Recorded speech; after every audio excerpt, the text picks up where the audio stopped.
बिस्मिल्लाहिर्रहमानिर्रहीम। जैसे कि आप लोग जानते हैं कि इलेक्शनों की आमद आमद है।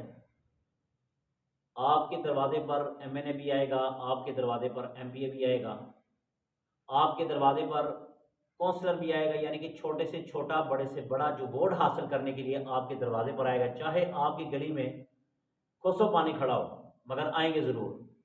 याद रखिएगा, 2-3 मुतालबे अपने एमएनए या अपनी एमपीए या जो कोऑर्डिनेटर है या जो कौंसलर आपके घर से वोट लेने के लिए जिस पार्टी का आया है, सबसे पहले डिमांड ये रखें कि इसम्बली में पहुंचकर ख़त्म नबूवत के पहरेदारी ज़रूर करनी है।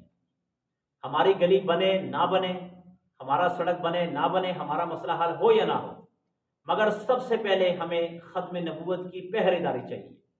आप इसम्बली में बैठकर हमारे नबी पाक सल्लल्लाहु अलैहि वसल्लम की ख़त्म नबूवत की बात करना, 5 साल आपने गुजारे, आपको फंड नहीं मिला, हमारा इलाका नहीं बना, हमें आपसे कोई शिकायत नहीं।